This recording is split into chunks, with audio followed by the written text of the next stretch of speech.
some more Cavafy. A friend in America, a very dear and kind friend, has suggested that it might be better in some of my readings if I was less serious. She seemed to imply that I was a bit frightening when I was extremely serious, and far from wanting to frighten anybody, I'd much rather make you feel comfortable.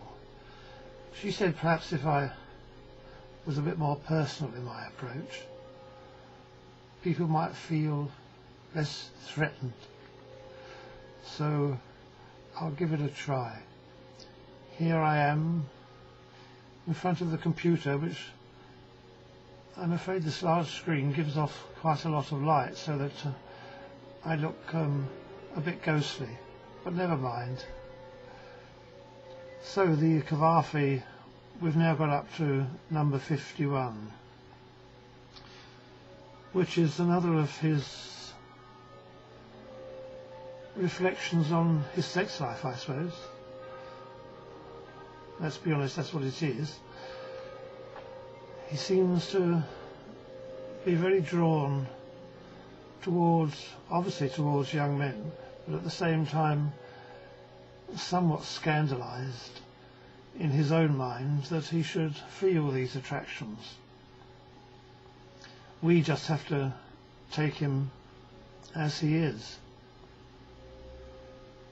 This one, number 51, is called He Swears. Intermittently, he swears to live a more ordered life. Then evening comes, then night, with enamoured yearning, endlessly enticing, with promised fulfilment. Night falls, and he is drawn into destruction.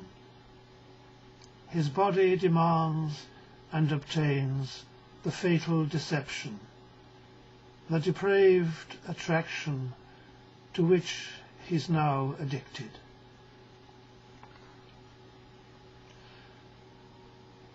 I don't know that we would agree with Cavafy that his longings were part of a fatal deception or a depraved attraction. May possibly be an addiction, but anyway, that's the way he felt about it at the time. I'm sure he didn't feel that way all the time, but when he wrote this poem, that's obviously what was uppermost in his mind. The next poem, number 52, the illustration, is on much the same theme. The poet describes how he's exhausted with his art. We all get that way sometimes, obviously, with anything which we do with any determination, and his mind starts wandering. Number 52, the illustration. Artistic creativity is heaven, but today I'm dull. My pen is leaden. I feel utterly exhausted. The sky is growing darker, wind chasing rain. Thoughts now so slow. I do not wish to think, but only look. Here at hand, an illustrated book. I absently flick through the pages, discover a drawing of a naked boy, a beautiful youth stretched beside a stream, lying face down, exhausted, half in dream. He has run a long way and now rests beside the cooling water on soft grass, a creature of perfection. His long limbs relax in sleepy stupefaction. it is noon. A picture of contentment, loveliness.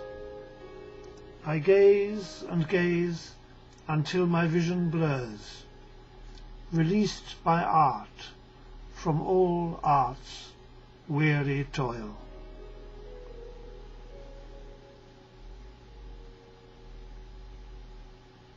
I wonder what Cavafy would have made of YouTube. I think he'd rather have liked it, actually.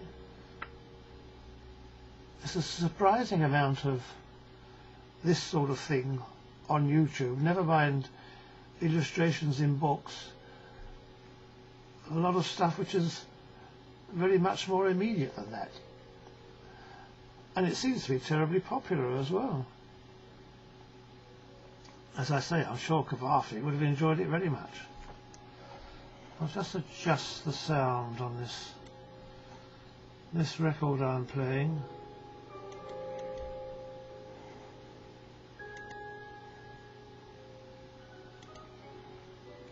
That's better. It's Debussy, but played by Vlado Perlmutter, if that's how you say it. Anyway, where were we? Here's another one of Cavafy's poems of remembrance. In this one, the poet is spending the night in a cheap and nasty room above a noisy pub.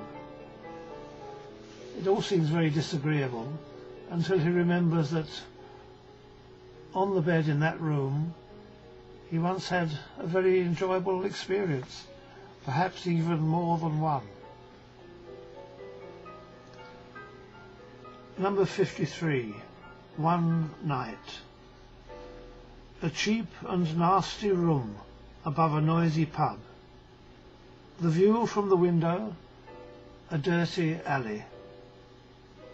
Up through the broken floorboards came the noisy conversation of rowdy drunks, excited at their cards. But there, on that old bed, love's body pressed against me, I tasted the lips of love, love's sensuous kisses.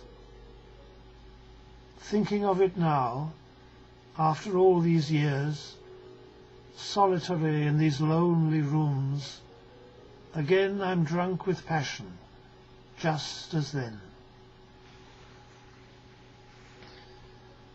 So we see Cavafy, probably at this time of his life, well, certainly he was in his 50s, probably his early 50s, when he wrote those three poems.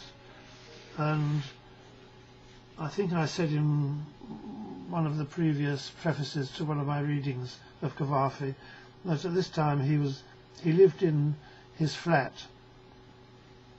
in Alexandria on Rue Lepsius on his own. He had lived there with his brother, but his brother had got into financial difficulties and was now living, I think, in France somewhere. So Cavafy was living on his own. Most of his, certainly his mother was by this time dead, and he was getting on a bit, and he obviously felt lonely at times and tended to think back over his past life and the erotic experiences he'd had. Anyway, there are three more poems of Cavafy, and I've chatted on a bit, as suggested. I don't know if that will be a good thing or a bad thing. I shall have to stop recording and see what I've done and see whether I shall put it on YouTube or not. Thanks for listening anyway, and thank you for watching my videos. It's much appreciated.